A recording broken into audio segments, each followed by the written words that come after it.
Tahun berapa yang ada kawan-kawan kita dari Nasrani minta perlindungan, kemudian minta mengadakan Natalan di sini? Tahun 12,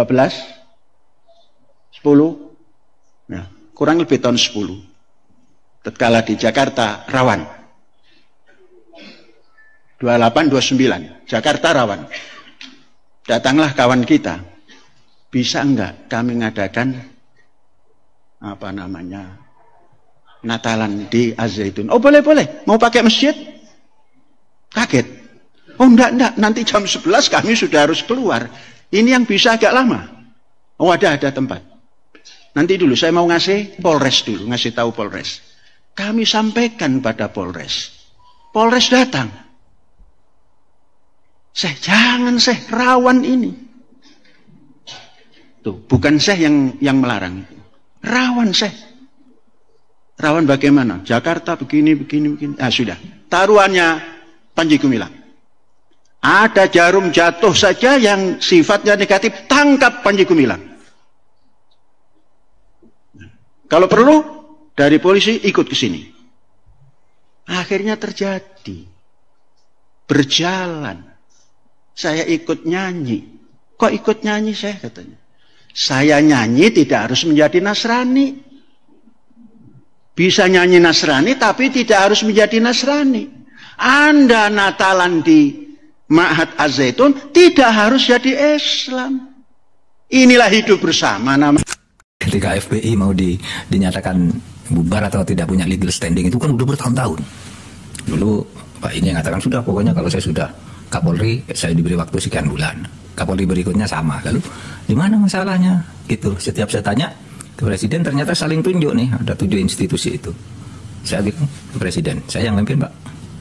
Iya, itu cepat itu, gitu. Biar jelas saja, biar tidak dikira kita sewenang-wenang, tidak punya alasan macam-macam kan. Ya dikeluarkan impres, saya ditunjuk, selesai. Sahabat semua, barusan kita lihat videonya ya, luar biasa. Saya kira ini tidak tersaring dari mulutnya seorang Mahfud MD. Ini di salah satu YouTube-nya politikus yang ada di Indonesia, podcast ya, dia menyampaikan bahwa maksudnya barangkali mau menunjukkan diri dia seorang ahli, seorang pakar gitu dalam menyelesaikan persoalan. Dan rupanya dari mulutnya sendiri terucap bahwa proses pembubaran FPI yang sudah dirancang dari tahun ke tahun dan selalu gagal, rupanya di bawah kepemimpinan Mahfud MD, dia dengan memegang instruksi presiden, dia berhasil membubarkan FPI. Ya, ketahuan sekarang ya, ternyata otak di belakang pembubaran FPI adalah Mahfud MD.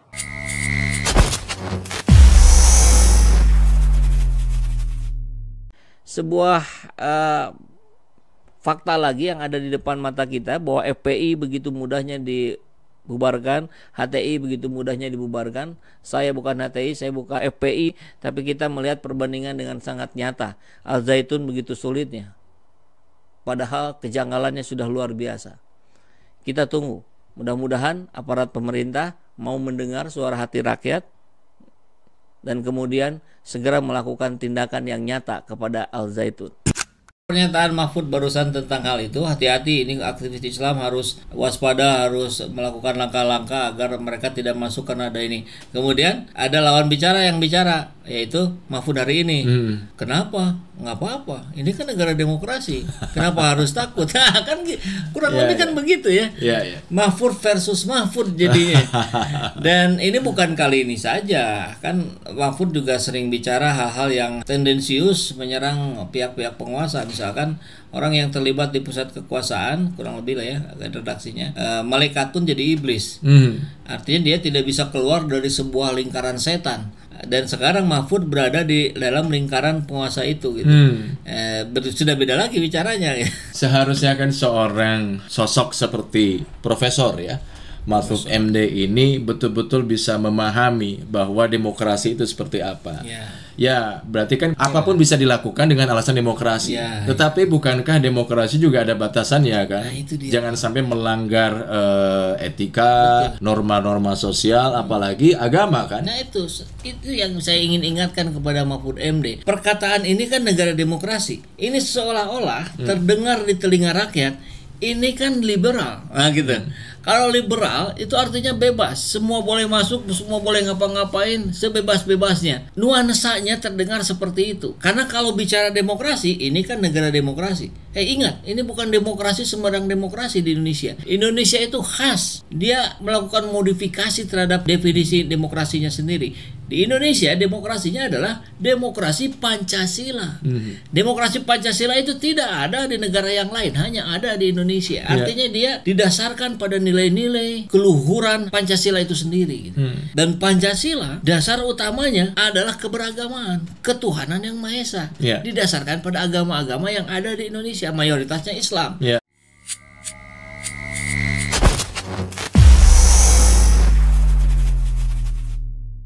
Al-Zaitun terus menjadi polemik dan terus semakin nyata kesesatannya. Makin hari makin kesini makin terkuak kebobrokannya dari berbagai sudut, dari berbagai sumber. Akhirnya muncul, bahkan sumbernya dari mereka sendiri. Kita tahu yang sudah-sudah, misalkan menyebut bahwa Al-Quran itu bukan kalam Allah, itu sudah penistaan agama. Kemudian apalagi Natalan di Al-Zaitun dipersilahkan. Ini kebablasan, toleransi yang kebablasan. Nyanyi-nyanyi pakai salam Yahudi, itu bentuk pengakuan terhadap ajaran agama lain. Nah, sekarang hari ini, tadi siang persisnya, nah, kemudian datang lagi demo sekitar 10.000 orang dari berbagai macam ormas LSM di Indramayu. Ini masih Indramayu nih, belum datang dari luar kota. Saya kira besok lusa ini akan mulai berdatangan dari luar Indramayu. Karena sudah betul-betul meresahkan. Dan yang mengerikan adalah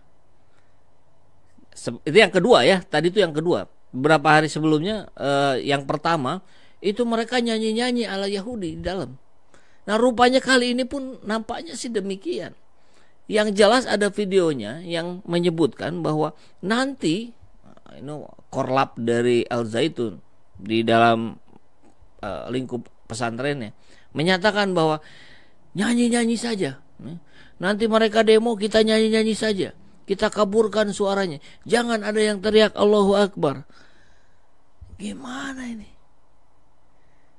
Mereka mengaku Muslim atau mengaku ada sekte khusus? Masa orang Muslim tidak boleh teriak Allahu Akbar? Malah diperintahkan nyanyi-nyanyi. Silakan nyanyi-nyanyi nasional atau internasional. Apa pula itu maksudnya? Jangan-jangan yang dimaksud internasional itu nyanyi-nyanyian Yahudi itu. Sangat boleh jadi. Ulama-ulama hari ini sudah bicara. Persis karena di Jawa Barat cukup kuat, sudah angkat bicara. Saya kira yang lain pun sama demikian. NU Jawa Barat, Muhammadiyah Jawa Barat.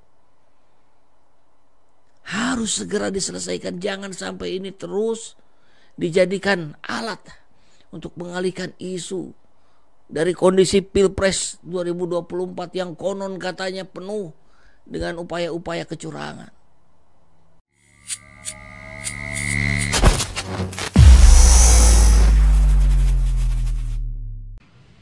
Bisa dipaham semua? Bisa terdengar? Jangan ada lagi ucapan selain yang dikomandokan pada ketua atau pengawas tim di satu kelompok. Jadi jangan ada pesan, kami pesankan, jangan ada teriakan-teriakan seperti Allahu Akbar dan lain-lain, tidak boleh. Nah, itu pada demo yang lalu ada satu orang meneriakan Allahu Akbar, itu tidak boleh. Dan perlu saudara ketahui, pada demo yang lalu juga ada penyelusup yang tidak dikenal. Nah, itu yang mengetahui malah Syekh. Nah, untuk itu hati-hati kita karena ada di dalam, insya Allah.